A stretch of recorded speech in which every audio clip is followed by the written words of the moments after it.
Hello friends, welcome to optimistic studies. Optimistic studies में आप सभी का स्वागत है। आज हम ADEO एग्ज़ाम के लिए टेस्ट नंबर 13 डिस्कस करने जा रहे हैं और आज का जो हमारा टेस्ट का टॉपिक है वो है 73rd कॉन्स्टिट्यूशनल अमेंडमेंट एक्ट 1992, 73वां संविधान संशोधन अधिनियम 1992। ये हमारा पंचायती राज का आपका इकाई 1 का ये टॉपिक है। ADO पंचायती राज का इकाई 1 यूनिट 1 का टॉपिक है। इसका हमने पार्ट 1 देखा हुआ है MCQ के फॉर्म में। आज हम पार्ट 2 देखने जा रहे हैं। ये ओवरऑल यदि हम टेस्ट की बात करें तो 13 है और इससे पहले जितने भी टेस्ट हुए हैं तो ADEO नाम से प्लेलिस्ट बनी हुई है, उसमें जा कर के आप MCQ प्रैक्टिस टेस्ट देख सकते हैं। यदि आप चैनल पे न्यू हैं तो चैनल को सब्सक्राइब कर लीजिए और बेल नोटिफिकेशन को ऑन रखिए, जिससे हम जो भी वीडियो डालें तो आप तक पहुंचती रहे। चलिए फिर हम आज के सेशन को स्टार्ट करते हैं, जहां हमें देखना है 73वें संविधान संशोधन अधिनियम के कुछ MCQ। ये हमारा ADEO एग्ज़ाम के लिए हमारे मोबाइल ऐप में कोर्स चल रहा है, जो कि हिंदी इंग्लिश दोनों में ही अवेलेबल है। यदि आप इच्छुक हैं ज्वाइन करने के लिए तो आप हमें दिए गए व्हाट्सएप नंबर पर व्हाट्सएप करके जानकारी ले सकते हैं। साथ में इस वीडियो के डिस्क्रिप्शन बॉक्स और कमेंट सेक्शन में हमारे मोबाइल ऐप की लिंक है, तो वहाँ से आप जाकर के डाउनलोड कर लीजिए और किस तरीके से कोर्स परचेज़ करना है उसके लिए आपको जानकारी बता दी जाएगी यदि आप व्हाट्सएप नंबर पर व्हाट्सएप करेंगे या फिर कॉल करेंगे। तो चलिए फिर हम आज के सेशन को स्टार्ट करते हैं, जहाँ हमें देखना है 73rd कॉन्स्टिट्यूशनल अमेंडमेंट एक्ट 1992 का MCQ। हमारा फर्स्ट क्वेश्चन है, सूची 1 को सूची 2 से सुमेलित करना है। ठीक है, देखते हैं क्या लिखा हुआ है। ये पहले हिंदी में है, इसका इंग्लिश वर्जन भी दिया हुआ है। ठीक है, ये इंग्लिश वर्जन भी दिया हुआ है। पहले हम हिंदी देख लेते हैं क्या है ये, हमें क्या क्या किसको किससे सुमेलित करना है। तो सूची 1 में क्या दिया हुआ हमारा 73वां संविधान संशोधन 74वां संविधान संशोधन GV के राव समिति LM सिंघवी समिति। सूची 2 क्या है, ग्रामीण विकास के लिए प्रशासनिक व्यवस्था, राज्य वित्त आयोग, नगर परिषदें, पंचायती राज को संवैधानिक दर्जा। ये आपके कूट हैं, आप लोग पॉज कर लीजिए और उसके बाद में आप अपने अनुसार अपना आंसर दीजिए। हम आगे देख लेते हैं कि ये आपकी हमारा इंग्लिश में क्या है। तो लिस्ट 1 में क्या दिया हुआ है, तो लिस्ट 1 में है 73rd constitutional amendment, 74th constitutional amendment, GV Rao committee, LM Singhvi committee. List 2 में क्या है, administrative arrangement for rural development, state finance commission, municipal council and constitutional status to panchayati raj. English medium वाले स्टूडेंट्स जहाँ पे ये इंग्लिश में शो कर रहा है वहाँ पे पॉज करेंगे, और हिंदी मीडियम स्टूडेंट्स जहाँ पे हिंदी है वहाँ पे पॉज करके अपने से सोचिए और क्या आंसर आना चाहिए बताइए। यहाँ पे हम देखते हैं, डायरेक्टली आंसर में आते हैं। यहाँ पे हमारा फर्स्ट दिया हुआ है 73rd कॉन्स्टिट्यूशनल अमेंडमेंट, 73वां संविधान संशोधन। ये बताइए 73वें संविधान संशोधन में आपको क्या लगता है क्या होना चाहिए। फिर उसके बाद दिया है 74वें। हालांकि हमारे सिलेबस में यदि हम ADEO सिलेबस की बात करें तो उसमें केवल और केवल 73वें संविधान संशोधन की बात की गई है, 74वें की बात नहीं की गई है। तो हमें, और ये फिर उसके बाद GV राव और LM सिंघवी। तो जहाँ तक बात आती है 73वें संविधान संशोधन अधिनियम, तो वो जो है उसमें क्या दिया हुआ है, राज्य वित्त आयोग दिया हुआ है। क्या दिया है, राज्य वित्त आयोग, स्टेट फाइनेंस कमीशन की बात की। इसका मतलब A का 2 होगा। अब जब A का 2 होगा इसका मतलब ये वाला ऑप्शन एलिमिनेट हो गया और ये वाला ऑप्शन एलिमिनेट हो गया।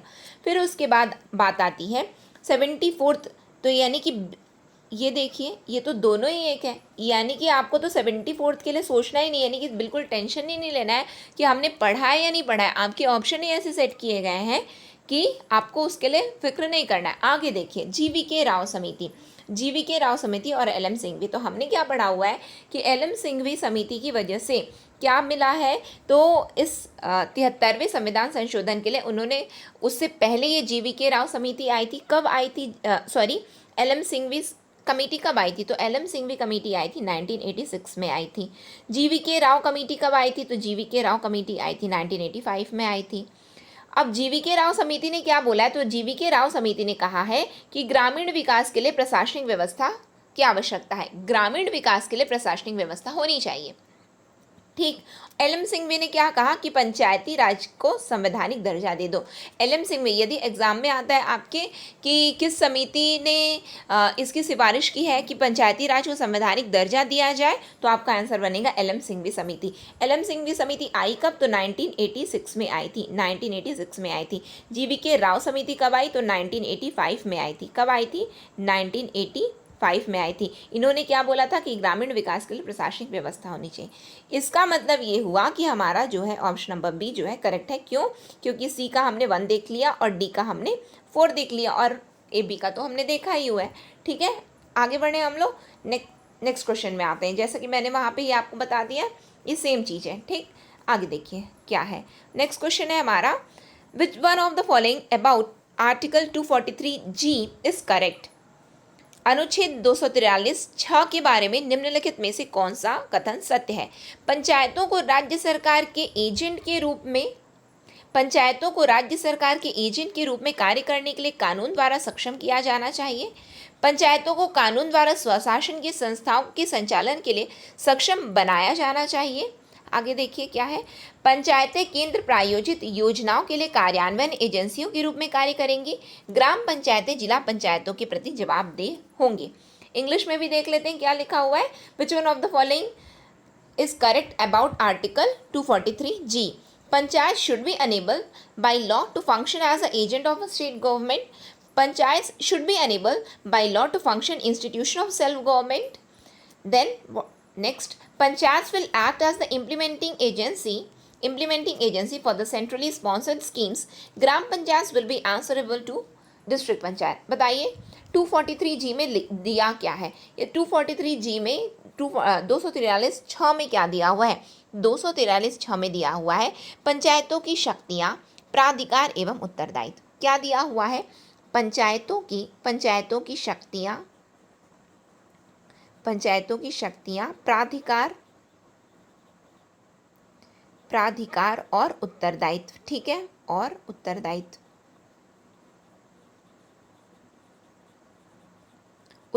लिखा है। ठीक है, ये चीज़ लिखा है किस में दिया हुआ है? ये हमारा आर्टिकल नंबर 243G में दिया हुआ है, 6 में दिया हुआ है। अब ये बताइए 6 में दिया है, जहाँ पे किसकी बात कर दी गई है? उसकी शक्तियों की बात की गई है। और वो किस प्रकार की शक्तियां हैं? तो वो शक्तियां हैं कि वो एक किस रूप में कार्य कर रही हैं? तो स्वशासन की संस्थाओं के रूप में कार्य कर रही हैं। स्वशासन की संस्था, क्या वो एक एजेंट के रूप में कार्य करती हैं? क्या राज्य सरकार के एजेंट के रूप में कार्य करती? नहीं, बिल्कुल नहीं है। क्यों? क्योंकि हमने तो देखा संवैधानिक दर्जा एलएम सिंघवी ने क्या बोला? एलएम सिंघवी समिति ने बोला 1986 में कि पंचायती राज संस्थाओं को क्या करना चाहिए? संवैधानिक दर्जा देना चाहिए। इसीलिए परिणाम स्वरूप क्या किया गया? 73वां संविधान संशोधन अधिनियम लाया गया। क्योंकि इन सभी समितियों की सिफारिशों को भी ध्यान में रख करके हमारा 73वां संविधान संशोधन अधिनियम लाया गया था। उसमें क्या बोला गया था? ये बताया गया था कि जो त्रिस्तरीय व्यवस्था होनी चाहिए। अब आप त्रिस्तरीय यदि बात करें तो ये ना केवल ये त्रिस्तरीय पंचायतों की त्रिस्तरीय होनी चाहिए, बल्कि डिसेंट्रलाइजेशन होना चाहिए। विकेंद्रीकरण की बात की गई है, डिसेंट्रलाइजेशन की बात की गई है, विकेंद्रीकरण की बात की गई है। यानी कि पावर्स एक जन के हाथ में नहीं होना चाहिए, पूरी की पूरी शक्तियाँ एक जन के हाथ में नहीं हो। तो ये किसी के पास शक्तियाँ कब आती हैं? जब हम वो किस तरीके से करते हैं? अपने आप से, स्वशासन की तरह वो कार्य करें, स्वशासन की संस्थाओं की तरह, इंस्टीट्यूशन ऑफ सेल्फ गवर्नमेंट। यानी कि हमारा option number B is the correct answer over here. ठीक है, नेक्स्ट क्वेश्चन में हम आ जाते हैं। नेक्स्ट क्वेश्चन क्या है हमारा? 73rd constitutional amendment does not apply to which of the following states? 73वां संविधान संशोधन निम्नलिखित में से किस राज्य पर लागू नहीं होता? मेघालय, गोवा, सिक्किम, हिमाचल प्रदेश। बताइए किस राज्य में 73वां संविधान संशोधन अधिनियम लागू नहीं होता? तो ये जो लागू न होने की बात की गई है कि कहाँ पे लागू नहीं होगा, तो पहली बात तो जैसे ही हम ये क्वेश्चन देखें तो हमारे दिमाग में तुरंत क्लिक करना चाहिए, अच्छा ये कौन से आर्टिकल में गिवन है? तो ये आर्टिकल नंबर 243M में गिवन है।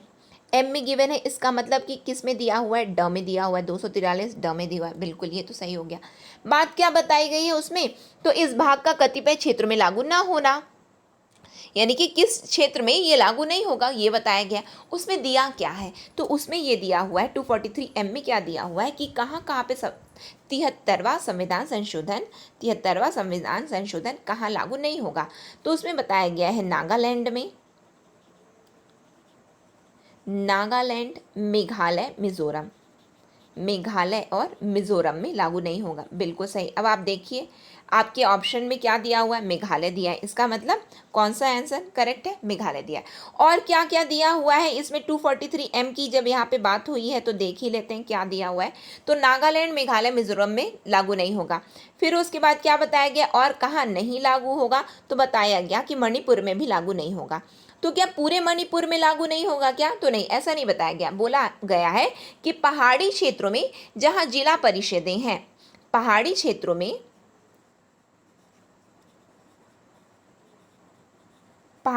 में जहां जिला परिषदें हैं वहां लागू नहीं होगा। जहां जिला परिषदें हैं, ठीक, वहां लागू नहीं होगा। बिल्कुल सही। इसका मतलब उन्होंने क्या बता रहा है कि मणिपुर में लागू हो रहा है लेकिन हिल एरियाज में लागू नहीं होगा। Where there is a district councils, वहां पे मणिपुर में लागू नहीं होगा। फिर और क्या बताया गया है, आपको देखो कंफ्यूज नहीं होना है। क्यों? क्योंकि अक्सर एग्जाम में क्या होता है कि हमने नागालैंड तो बिल्कुल याद हो जाएगा, फिर मेघालय और मिजोरम और नीचे में मणिपुर।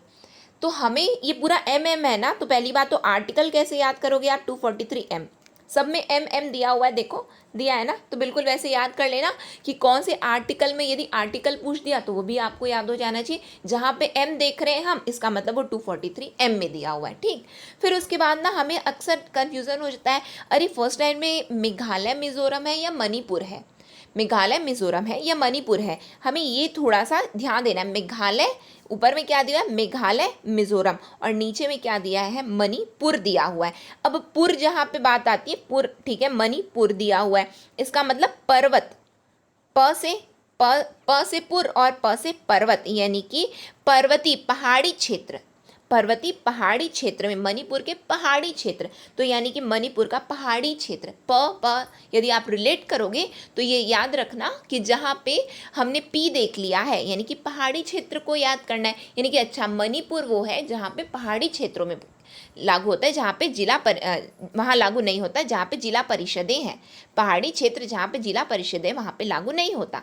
ऐसे याद करना, क्योंकि अक्सर ना एग्जाम में कन्फ्यूज़न हो जाता है कि फर्स्ट लाइन में मिजोरम मेघालय या दूसरे लाइन में है, तो ये थोड़ा सा ध्यान रखना आप लोग। हम आगे आ जाते हैं, हमने ये देख लिया, और इसमें क्या लिखा है, तो इसमें लिखा है पश्चिम बंगाल, वेस्ट बंगाल में, वेस्ट बंगाल के कहाँ पे, तो वेस्ट बंगाल के दार्जिलिंग डिस्ट्रिक्ट्स में, कहाँ पे, दार्जिलिंग डिस्ट्रिक्ट में। और दार्जिलिंग डिस्ट्रिक्ट के लिए बताया क्या गया है, तो दार्जिलिंग डिस्ट्रिक्ट के लिए बताया गया वहाँ पे लागू नहीं होगा जहाँ पे दार्जिलिंग गोरखा हिल काउंसिल है, जहाँ पे दार्जिलिंग गोरखा हिल परिषद है, वहाँ पे लागू नहीं होगा, अदरवाइज बाकी जगह पे लागू होगा।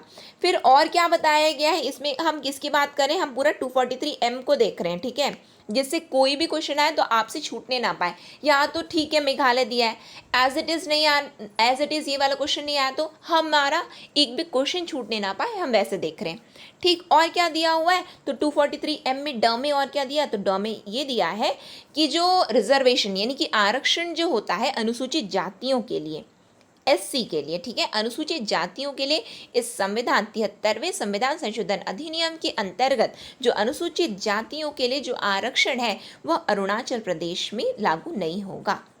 अरुणाचल प्रदेश में यह लागू नहीं होता, यानी कि अरुणाचल प्रदेश में अनुसूचित जातियों के लिए आरक्षण नहीं दिया जाएगा, ठीक है। ये किस में लिखा हुआ है, 73वें संविधान संशोधन में। इतना किस में दिया हुआ है, 243M में दिया है। क्लियर है आप लोगों को? आगे बढ़ जाए हम लोग, आगे क्या है नेक्स्ट क्वेश्चन में हम देखते हैं। नेक्स्ट क्वेश्चन है हमारा क्वेश्चन नंबर 14, ठीक है, एजर्शन और रीज़न वाला है, जहाँ पे दावा और कारण पूछा जाता है। ये अक्सर PSC का एकदम मोस्ट फेवरेट है। PSC यदि हम बात करें, PSC व्यापम हर कोई पूछ रहा है, ठीक है, तो उनका ये एक फेवरेट एरिया बनता जा रहा है। पहले नहीं आता था, पहले डायरेक्ट क्वेश्चन आते थे, लेकिन अब क्या किया जा रहा है, पैटर्न को बदला जा रहा है। तो हमें इस प्रकार के क्वेश्चंस की भी आदत डालनी चाहिए जहाँ पे दावा और कारण की बात आई। देखते हैं क्या लिखा हुआ है हमारा। एजर्शन क्या है, the constitution of India by 73rd Constitutional Amendment Act 1992 now provides a mechanism for regular flow of funds to Panchayati Raj institutions। 73वें संविधान संशोधन अधिनियम 1992 द्वारा भारत का संविधान अब पंचायती राज संस्थानों को धन के नियमित प्रवाह के लिए एक तंत्र प्रदान करता है। धन के नियमित प्रवाह के लिए एक तंत्र प्रदान करता है। रीजन दिया हुआ है, the panchayati Raj institutions have been greatly handicapped in the performance of their assigned duties by paucity of funds. क्या दिया हुआ है, पंचायती राज संस्थाएं निधियों की कमी के कारण अपने सौंपे गए कर्तव्यों के निष्पादन में अत्यधिक विकलांग रही हैं। अत्यधिक विकलांग रही क्यों? क्योंकि उन्हें बताया गया कि हमारे पास क्या है, निधियां ही नहीं, निधियों की कमी की वजह से। अब आपने ऑप्शन देख लीजिए, कोड्स देख लीजिए, कूट देख लीजिए, क्या है, ए और आर यानी कि असर्शन और रीजन दोनों व्यक्तिगत रूप से सत्य हैं और आर जो है ए का सही व्याख्या करता है। ए और आर दोनों व्यक्तिगत रूप से सत्य है, लेकिन आर ए की सही व्याख्या नहीं है। ए सच है लेकिन आर झूठा है। सच मतलब सत्य है ना, और ए गलत है लेकिन आर सत्य है। Both A and R individually true and R is the correct explanation of A. Both A and R are individually true, but R is not the correct explanation of A. A is true, but R is false. A is false, but R is true. यहाँ पे तो आपको बिल्कुल पता चल गया, ये आपके ऑप्शन है, लेकिन यहाँ पे हमें विचार करने के लिए है कि क्या होना चाहिए इसका आंसर। तो देखिए, आप ये बताइए, क्या 73वें संविधान संशोधन अधिनियम के द्वारा 73वें संविधान संशोधन अधिनियम के द्वारा भारत का संविधान अब क्या पंचायती राज संस्थानों को धन के नियमित प्रवाह के लिए एक तंत्र प्रदान करता है? हाँ, बिल्कुल करता है। धन के नियमित प्रवाह के लिए क्या एक तंत्र प्रदान किया है? हाँ, बिल्कुल किया है, जहाँ पे आर्टिकल नंबर 243H में दिया हुआ है। आर्टिकल नंबर 243H में क्या दिया हुआ है, जहाँ में क्या दिया हुआ है, तो इसमें दिया हुआ है कि पंचायतों द्वारा कर अधिरोपित करने की शक्ति और उनकी निधियाँ, कर अधिरोपित करने की शक्ति और उनकी निधियाँ, तो बिल्कुल दिया हुआ है। इसका मतलब ये हुआ कि धन के नियमित प्रवाह की तो बात की गई है, ठीक है, धन के नियमित प्रवाह की बात की गई। साथ में स्टेट फाइनेंस कमीशन ने भी यही बताया है। स्टेट फाइनेंस कमीशन, अब आप बताइए कि स्टेट फाइनेंस राज्य वित्त आयोग किस अनुच्छेद में दिया हुआ है, तो आर्टिकल नंबर 243I में दिया हुआ है। दिया है कि नहीं, झ में दिया हुआ है राज्य वित्त आयोग, वो भी तो यही सिफारिश करता है कि इनको क्या करना चाहिए, कि इनको पैसे देना चाहिए, किसको, पंचायतों को, राज्य को क्या करें कि राज्य जो है पंचायतों को पैसा दें, बिल्कुल। और उनको साथ में ये भी प्रोवाइड किया है कि आप भी क्या कर सकते हो, आप भी टैक्स ले सकते हो, बिल्कुल। इसका मतलब ये तो बिल्कुल सही है कि धन के नियमित प्रवाह के लिए एक तंत्र तो प्रदान कर दिया। क्यों? क्योंकि उसने अलग अलग अपने अनुच्छेदों के अंतर्गत ये बता दिया है, यानी कि डिफरेंट आर्टिकल्स के अंडर में ये डिफाइन कर दिया है कि बिल्कुल धन के प्रवाह के लिए यानी कि फ्लो ऑफ फंड्स तो रहेगा। फिर उसके बाद आप ये बताइए रीज़न क्या दिया हुआ है, तो रीज़न दिया हुआ है कि पंचायती राज institutions have been greatly handicapped in the performance of their assigned duties by the paucity of the funds. ये हमेशा से विकलांग बनी रही। क्यों बनी रही? क्योंकि इनके पास निधियों की कमी रही है। तो बिल्कुल ये एजर्शन और दावा, मतलब क्या आपका दावा सही है? हाँ, बिल्कुल सही है, बिल्कुल सही है। इसीलिए तो डिसेंट्रलाइजेशन किया गया, विकेंद्रीकरण किया गया कि नहीं, बिल्कुल किया तो गया। 73वें संविधान संशोधन के अंतर्गत हमने ये पढ़ा है कि विकेंद्रीकरण हुआ, डिसेंट्रलाइजेशन हुआ है। अब डिसेंट्रलाइजेशन की जहाँ पे बात आती है, यानी कि पूरी अथॉरिटी जो है पूरी क्या हो गई है, डिसेंट्रलाइज, विकेंद्रीकृत हो चुकी है। जब विकेंद्रीकृत हो चुकी है यानी कि पहले क्या था, निधियों की कमी थी। अब क्या किए उन्होंने कि धन के नियमित प्रवाह की व्यवस्था कर दी, एक तंत्र प्रदान कर दिया। इसका मतलब ये दोनों ही सत्य हैं और आर जो है ए की सही व्याख्या करता है कि नहीं, बताइए। आर जो है ए की सही व्याख्या करता है। क्यों? क्योंकि इसने बताया कि पहले क्या था, कि पहले कमी थी, अब क्या किया, निधियों के लिए एक तंत्र प्रदान कर दिया। ठीक है, आगे बढ़े। तो आपको ऐसे क्वेश्चंस यदि आए, रीजन और असर्शन, जहाँ पे आपको लग रहा है कि क्या सही होना चाहिए, क्या गलत होना चाहिए, आपको लग रहा है कि दोनों तो सही है, फिर उसके बाद क्या ये इसकी सही व्याख्या करता है। जब यदि आप व्याख्या की बात करें ना, यदि एक्सप्लेनेशन, तो आप थोड़ा विचार करना कि जो दावा बोलता है, तो दावा को पढ़ने से पहले आप लोग पहले कारण को देखो, कारण देख लिए, फिर उसके बाद देखो, अच्छा जब आपको सॉल्यूशन पता है अभी के लिए, क्यों? क्योंकि क्वेश्चन तो उन्होंने पोस्ट किया है, आपके एग्जामिनर ने आपको दिया है, आपको पता है कि हाँ ये वाला तो सॉल्यूशन तो होगा, पक्का होगा। यदि आपको ये पता चल गया ना, फिर ये सोचो क्या ये इसी के अकॉर्डिंग है क्या। जैसे कि यहाँ पे देखिए, यहाँ पे आपको ये क्वेश्चंस को ना समझना पड़ेगा। इसके लिए एक फंडा होता है। फंडा क्या होता है कि क्या ये देखो, कीवर्ड क्या है, निधियों की कमी। यहाँ पे क्या बोल दिए हैं कि धन का नियमित प्रवाह। समझ रहे हो, दोनों तो सही है, लेकिन क्या ये इसकी बात, क्या ये इसके लिए सही व्याख्या किया, क्या ये करेक्ट एक्सप्लेनेशन था? हाँ बिल्कुल था, क्योंकि यहाँ पे निधियों की कमी थी और यहाँ पे अब मेरे पास पैसे नहीं, कोई मुझे पैसे दे दिया, बस बात इतनी ही बात है। समझ रहे हो, ये है। ठीक, आगे देखिए हम लोग, आगे नेक्स्ट हमारा नेक्स्ट क्वेश्चन क्या है। आई होप आप सभी से बन रहा हो ये सब questions.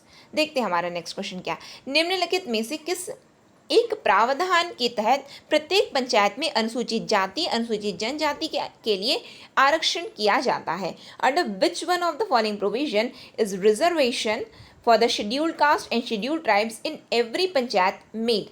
Article number 243A, 243A, B, C, D। क, ख, ग और घ। बताइए कहाँ पे दिया हुआ है अनुसूचित जाति एवं अनुसूचित जनजातियों के लिए आरक्षण की बात कहाँ की गई है? तो आर्टिकल नंबर 243D घ में की गई है, जहाँ पे क्या लिखा हुआ है, जहाँ पे लिखा है स्थानों का आरक्षण, स्थानों का आरक्षण। ठीक है, आगे देखें हम लोग, नेक्स्ट क्वेश्चन क्या है हमारा। क्वेश्चन नंबर 16 में आ जाते हैं। न्यूनतम जनसंख्या कितनी है जिसके नीचे, न्यूनतम जनसंख्या कितनी है जिसके नीचे संविधान 73वें संशोधन अधिनियम के प्रावधान के अनुसार मध्यवर्ती स्तर पर पंचायतों का गठन नहीं किया गया है?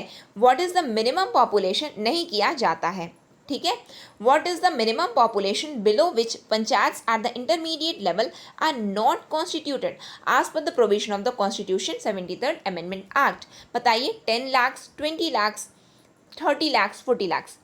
क्या दिया हुआ है संविधान संशोधन 73वें संविधान संशोधन अधिनियम, यानी कि वहाँ की जनसंख्या इतनी नहीं होगी तो वहाँ पे मध्यवर्ती स्तर नहीं होगा, इंटरमीडिएट लेवल नहीं होगा। तो क्या है एग्जैक्ट फिगर क्या है, तो कितना दिया हुआ है बताइए? तो दिया हुआ है 20 लाख। कितना दिया हुआ है? 20 लाख दिया हुआ है। ठीक है, अब बात आती है कि दिया कहाँ पे है, दिया कहाँ पे, ये भी तो पता होना चाहिए ना। बिल्कुल 20 लाख तो दिया है, यदि पूछ लिया किस अनुच्छेद के अंतर्गत दिया है तो ये भी तो याद हो जाए हमको। 243B में दिया हुआ है। किस में दिया है? 243B में दिया है, ख में दिया है। अब आप ये बताइए, ख में तो दे दिया, बी में दे दिया, ये बात क्या करता है? तो ये बात करता है पंचायतों का गठन, कॉन्स्टिट्यूशन ऑफ पंचायत। क्या बताता है? कॉन्स्टिट्यूशन ऑफ पंचायत, पंचायतों का गठन, उसमें दिया हुआ है जब गठन। अब आप लोग ट्रिक कैसे अप्लाई कर सकते हो इसमें, कि कैसे याद करें हम कि ये वाला यहीं पे दिया होगा, उसके अलावा नहीं। तो गठन की जहाँ पे बात हुई, ये गठित तो कर रहे हैं मध्यवर्ती स्तर, मध्यवर्ती स्तर का गठन ही तो कर रहे हैं। क्या कर रहे हैं? ये कॉन्स्टिट्यूट ही तो कर रहे हैं। कहाँ, किसको? इंटरमीडिएट लेवल को।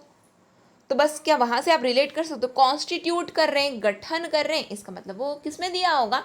पंचायतों के गठन में दिया होगा। यानी कि वो कौन सा आर्टिकल हुआ, कौन से अनुच्छेद में हुआ? तो 243 ख में हुआ, बी में हुआ। ठीक है, आगे बढ़ जाए हम लोग। आगे क्या है, नेक्स्ट क्वेश्चन क्या है हमारा। State finance commission is appointed by a state government every 5 years to determine financial resources of the state for placing state's requirement before the union government, development requirements of the state by formulating state 5-year plan, budgetary requirement of various departments of the state government, pattern of distribution of state's tax revenue between the state government and local bodies both rural and urban, and the pattern of grants in aid to local bodies। इधर देख लीजिए क्या दिया हुआ है कि राज्य वित्त आयोग प्रत्येक 5 वर्ष में एक राज्य सरकार द्वारा निर्धारित करने के लिए नियुक्त किया जाता है। क्या निर्धारित करने के लिए नियुक्त किया जाता है? अपने ऑप्शंस का देखिए, क्या दिया हुआ है कि राज्य के वित्तीय संसाधन की आवश्यकता को केंद्र सरकार के समक्ष रखने के लिए, राज्य के, ये ऐसा नहीं होगा, ये वाला स्टेटमेंट मैं आपको पढ़ के बता दे रही हूँ। राज्य के वित्तीय संसाधन की आवश्यकता, राज्य के वित्तीय संसाधन की आवश्यकता को केंद्र सरकार के समक्ष रखने के लिए, इस तरीके से इसे रीड कीजिए। फिर राज्य के पंचवर्षीय योजना तैयार करने के लिए, किस लिए? तो राज्य की विकास आवश्यकताओं की पूर्ति के लिए, राज्य की विकास आवश्यकताओं की पूर्ति के लिए राज्य पंचवर्षीय योजना तैयार करने के लिए, राज्य सरकार के विभिन्न विभागों की बजटीय आवश्यकताओं के लिए, राज्य सरकार और स्थानीय निकायों, ग्रामीण और शहरी दोनों के बीच राज्य के कर राजस्व के वितरण का पैटर्न और स्थानीय निकायों को सहायता अनुदान उपलब्ध कराने के लिए। बताइए, मैंने रीड कर दिया है यहाँ पे, जो जो थोड़ा सा टाइपिंग मिस्टेक था तो मैंने रीड कर दिया है। तो किस लिए इस राज्य वित्त आयोग का, कुल मिलाकर के आपसे पूछा जा रहा है कि राज्य वित्त आयोग का गठन क्यों किया जाता है, स्टेट फाइनेंस कमीशन को क्यों हम कॉन्स्टिट्यूट करते हैं। तो यहाँ पे जो हमारा करेक्ट आंसर, अच्छा ये बताएं, राज्य वित्त आयोग का क्या कर रहे हैं ये लोग, बिल्कुल क्या कर रहे हैं, उनके बीच में वितरण कर रहे हैं, वित्त मतलब वितरण, ठीक है, वितरण की बात आ गई। अब वितरण की बात आ गई तो किसके किसके बीच में कर रहे हैं, तो राज्य सरकार और स्थानीय निकायों के बीच में, किसके बीच में, स्टेट गवर्नमेंट और लोकल बॉडीज। अब वो लोकल बॉडीज चाहे रूरल हो चाहे अर्बन हो, चाहे रूरल हो चाहे अर्बन हो, चाहे ग्रामीण हो चाहे शहरी हो, ठीक है। तो यहाँ पे राज्य वित्त आयोग का गठन हुआ है, ठीक। तो ये इट डजेंट मैटर कि कहाँ पे दे रहे हैं, लेकिन आपको क्या याद रखना है कि स्टेट गवर्नमेंट और लोकल बॉडीज़ के बीच में क्या करना है कि रेवेन्यू को जो है डिस्ट्रीब्यूट करना है, रेवेन्यू को डिस्ट्रीब्यूट करना है, ठीक है, टैक्स रेवेन्यू को डिस्ट्रीब्यूट। वितरण, जहाँ पे वितरण देखोगे तो यानी कि वो क्या है, वित्त है, जहाँ पे वितरण वहाँ पे वित्त है, ठीक है। नेक्स्ट क्वेश्चन में हम आ जाए। नेक्स्ट क्वेश्चन क्या है हमारा, नेक्स्ट है, consider the following statement with respect to the 73rd constitutional amendment. It envisages the Gram Sabha as the foundation of the Panchayati Raj. It provides that Panchayat bodies will have a duration of 5 years. It stipulates that chairperson of Panchayat shall be elected by and from amongst the elected members thereof. It has reserved 33% of seats to the other backward class in Panchayati Raj institution. 73वें संविधान संशोधन के संबंध में निम्नलिखित कथनों पर विचार करें। करिए, विचार करिए आप लोग। क्या है कथन, यह पंचायती राज व्यवस्था की नींव के रूप में ग्राम सभा की परिकल्पना करता है। दूसरा क्या है, इसमें प्रावधान है कि पंचायत निकायों की अवधि 5 वर्ष होगी। तीसरा क्या दिया हुआ है, यह निर्धारित करता है कि किसी पंचायत के अध्यक्ष का चुनाव उसके निर्वाचित सदस्यों द्वारा और उनमें से किया जाएगा। फोर्थ क्या है, इसने पंचायती राज संस्थानों में अन्य पिछड़ा वर्ग के लिए 33% सीटें आरक्षित की हैं। ठीक, पॉज कर लेना, अपने से पढ़ना। पहले ये देख लो कि आपके ऑप्शंस क्या दिए हुए हैं, 1 2 3 4, 1 2 3, 2 3 4, 1 2, बताइए। ठीक है, ये तो पता चल गया आपको। अब यहाँ पे आप देख लीजिए, पॉज करिए, अपने से रीड करिए और बताइए। चलिए हम देखते हैं कि ये क्या हमें विचार करने बोला है, बिल्कुल हम कंसिडर करते हैं। It envisages the Gram Sabha as the foundation of the Panchayati Raj system.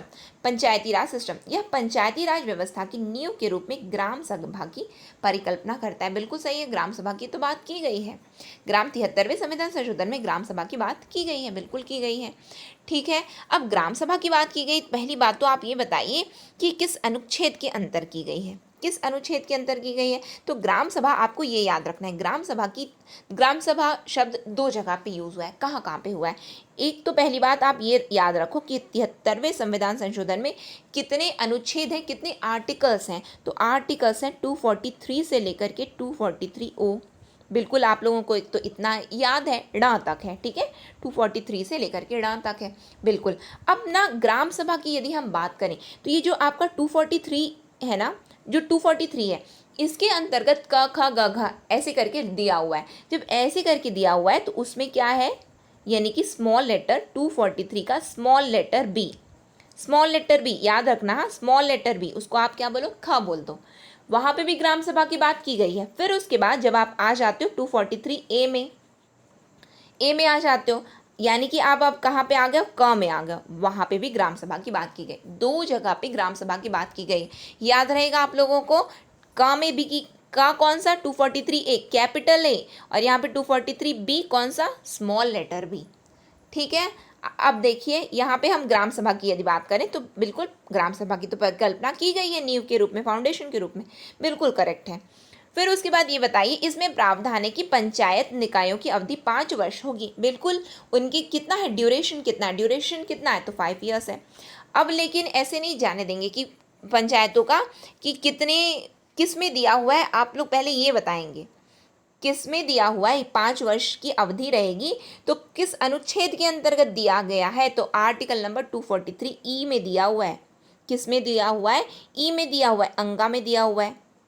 जहाँ पे क्या दिया हुआ है बताइए, पंचायतों की अवधि, duration of panchayat, duration of panchayat, तब वहाँ पे दिया हुआ है कि 5 वर्ष है। 5 वर्ष कैसे गिनते हैं, तो पहली मीटिंग से लेकर के पहली मीटिंग, पहली बैठक से लेकर के 5 वर्ष तक के लिए, बिल्कुल सही। ठीक है, पहली मीटिंग से लेकर के। तो यहाँ पे याद कैसे करोगे पंचायत, तो ड्यूरेशन ऑफ 5 ईयर्स, तो अंगा, अंगा कैसे दिख रहा है, 5 जैसे दिख रहा है, 5 जैसे दिख रहा है, अंगा बनाया हो तो 5 जैसे दिख रहा है ना, ई।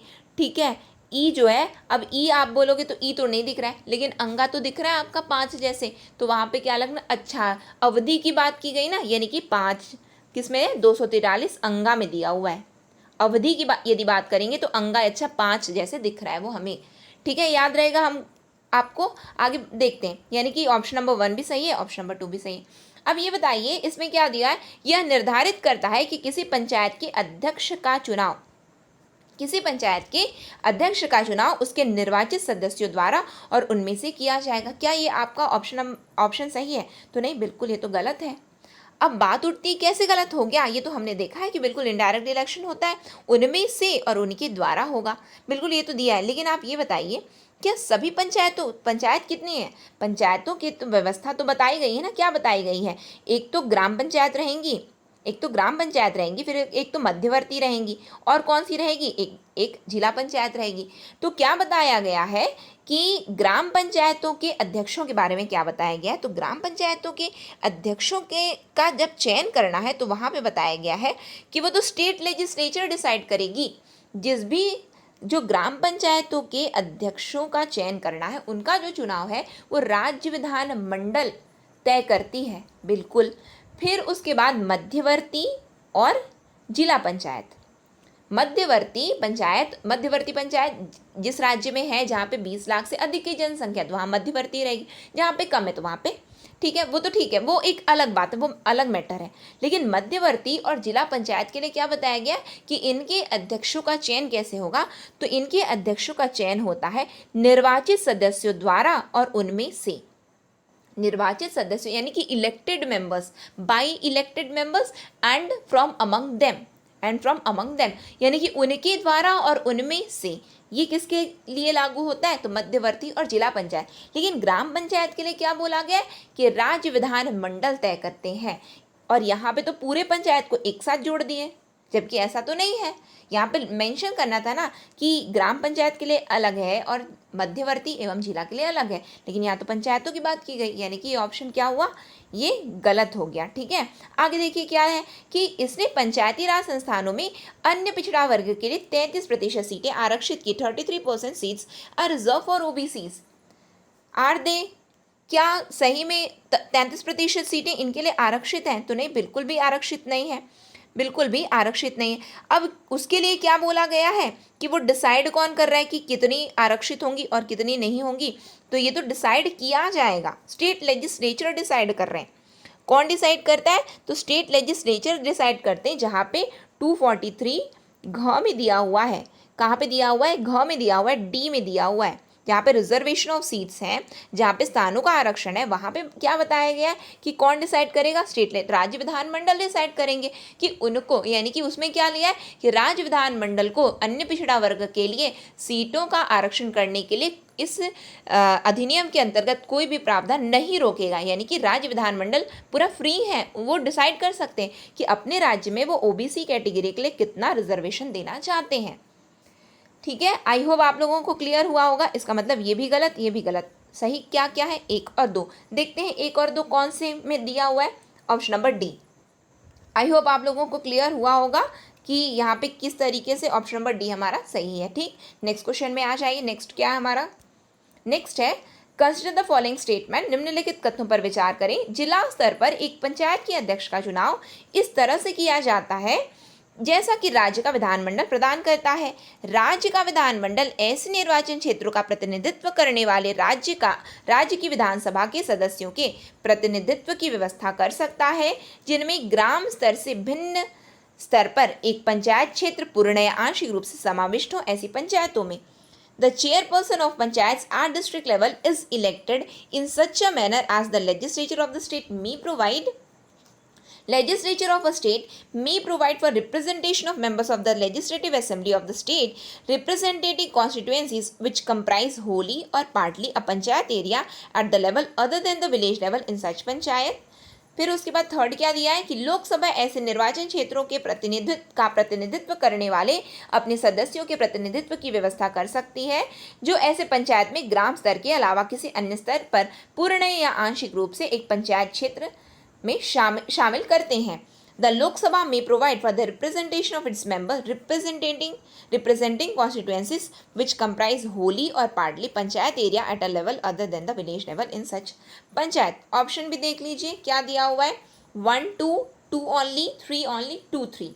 ठीक है, हम आ जाते हैं लेकिन अपने स्टेटमेंट्स में। स्टेटमेंट देखिए क्या दिया हुआ है। यदि आपने जस्ट इसे प्रीवियस वाला 18 नंबर का क्वेश्चन यदि आपने ध्यान से सुना है तो आप बिल्कुल यहाँ पे ये बता पा रहे होंगे कि यहाँ पे क्या लिखा है, जिला स्तर पर एक पंचायत के अध्यक्ष का चुनाव इस तरह से किया जाता है जैसा कि राज्य का विधानमंडल प्रदान करे। तो क्या ऐसा है क्या? तो नहीं। किसके लिए प्रदान करता है? तो वो ग्राम स्तर है। राज्य का विधानमंडल किसके लिए प्रदान करता है, किसके अध्यक्ष के चुनाव की बात करता है? तो ग्राम स्तर। देता तो बिल्कुल सही हो जाता, लेकिन यहाँ तो दे दिया है डिस्ट्रिक्ट दे दिया है। और डिस्ट्रिक्ट के लिए अभी जस्ट हमने क्या देखा, तो डिस्ट्रिक्ट के लिए तो हमने देखा कि ये निर्वाचित सदस्यों द्वारा और उनमें से by the elected members and from among them. इसका मतलब ये ऑप्शन तो हमारा गलत हो गया फर्स्ट। अब फिर क्या दिया है कि legislature of a state may provide for the representation of the members of the state legislative assembly of the state. बस इतना ही है, इतना ही स्टेटमेंट है। ये तो आपको कंफ्यूज करने के लिए सेट किया जाता है।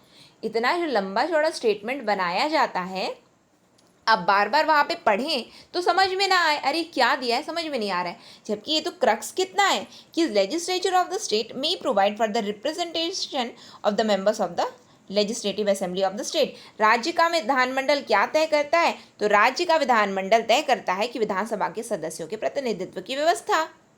राज्य का विधानमंडल विधानसभा के सदस्यों के प्रतिनिधित्व की व्यवस्था तय करता है। तो क्या तय करता है क्या? हाँ बिल्कुल तय करता है, बिल्कुल तय करता है। कहाँ पे दिया हुआ है? तो ये तो दिया हुआ है आर्टिकल नंबर 243C में दिया हुआ है, 243C में दिया हुआ है, ग में दिया हुआ है। कहाँ पे दिया हुआ है? Composition of panchayat. Composition of panchayat यानी कि पंचायतों की संरचना। जब पंचायतों की संरचना जहाँ पे बताई गई है, ग में बताई गई है, तो वहाँ पे क्या आ जाता है? तो वहाँ पे ये लिखा हुआ है कि किस तरीके से ये जो है क्या बोलते हैं कि राज्य का विधानमंडल अपने विधानसभा के सदस्यों के प्रतिनिधित्व की व्यवस्था करता है। Legislature of a state may provide for the representation of the members of the state legislative assembly, यानी कि ये लोग सदस्य बन सकते हैं, बिल्कुल करता है। फिर उसके बाद यानी कि state by law may provide. ठीक, फिर क्या? लोकसभा में provide representation of the members. क्या लोकसभा भी अपने सदस्यों के प्रतिनिधित्व की बात करता है क्या? तो नहीं, ऐसी तो कोई व्यवस्था नहीं। क्यों? क्योंकि ये इसको बोला क्या गया है कि राज्य अब क्या करेंगे कि राज्य इसके तहत में कानून बनाएंगे, यानी कि राज्य अपने सदस्यों के लिए बोल सकते हैं, राज्य अपने सदस्यों की बात करते हैं, लेकिन लोकसभा नहीं बोलता। लोकसभा नहीं बोलता कि मेरे भी सदस्यों को आप जो है यहाँ पे अपने प्रतिनिधित्व के रूप में रखिए।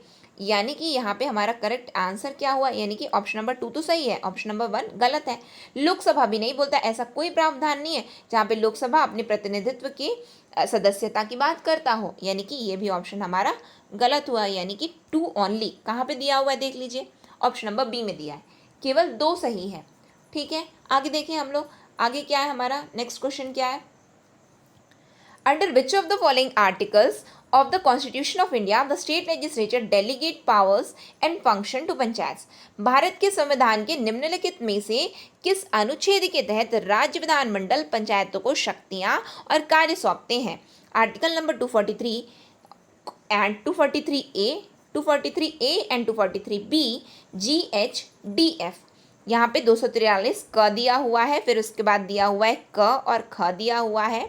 ठीक है, फिर उसके बाद क्या दिया हुआ है? जी दिया हुआ है, जी मतलब 6 दिया हुआ है, और एच दिया है, इसका मतलब आपको ज दिया हुआ है। लास्ट में आपको डी दिया है, इसका मतलब घ दिया है। एफ दिया है, इसका मतलब आपको च दिया हुआ है। बताइए कहाँ पे लिखा हुआ है? कहाँ पे दिया है कि राज्य विधानमंडल पंचायतों को शक्तियाँ और कार्य सौंपते हैं। किस अनुच्छेद के अंतर्गत आता है, किस आर्टिकल के अंडर में दिया है कि state legislature delegate powers and function to the panchayat.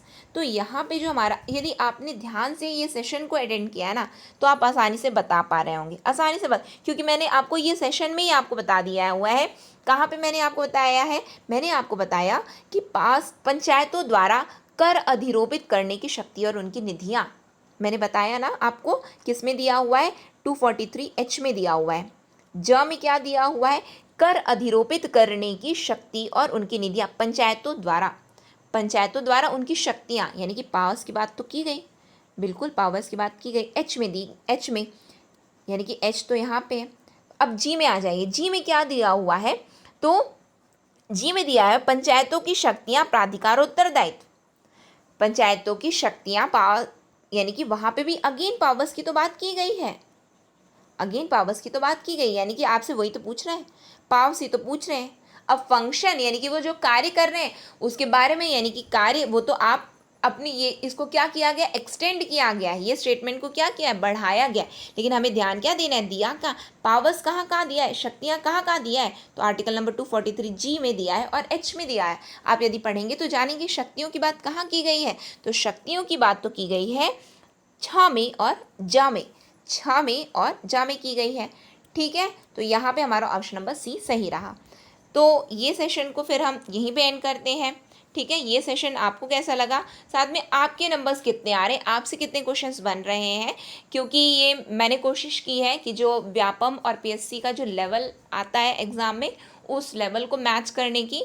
तो आई होप आपको ये सेशन बहुत हेल्प करेगा आपके एग्ज़ाम के लिए, क्योंकि इस तरीके से प्रश्न आते हैं। क्योंकि हम क्या करते हैं, हम बहुत इजी क्वेश्चंस को सॉल्व कर लेते हैं और हम बहुत ही ज़्यादा कॉन्फिडेंट हो जाते हैं कि हमें सब कुछ याद है और हमें सब कुछ आता है। लेकिन हमें डिफ़िकल्ट क्वेश्चन भी सॉल्व करने की कोशिश करनी चाहिए, जहाँ पे हमें थोड़ा विचार करने की आवश्यकता है। क्यों? क्योंकि जैसे कि हम बदलते पैटर्न को देख रहे हैं, तो हम जान रहे हैं कि किस तरीके से पैटर्न जो है बदलता जा रहा है एग्ज़ाम का, चाहे वो पीएससी द्वारा हो या सीजी व्यापम द्वारा हो, चाहे कोई से भी एग्ज़ाम की आप बात करें। ठीक है, तो उस तरीके से आई होप ये सेशन आपको बिल्कुल हेल्प किया होगा। यदि आपको अच्छा लगा हो तो ज़रूर लाइक कीजिएगा, ज़्यादा से ज़्यादा लोगों तक शेयर भी ज़रूर कीजिएगा, और साथ में यदि आपने चैनल को सब्सक्राइब नहीं किया है तो चैनल को सब्सक्राइब भी कर लीजिए और बेल नोटिफिकेशन को ऑन रखिए, जिससे हम जो भी वीडियो डालें तो आप तक पहुँचती रहे। नेक्स्ट सेशन में हम बहुत जल्द मिलेंगे। नेक्स्ट सेशन तक के लिए optimistic learning. Thank you for the session.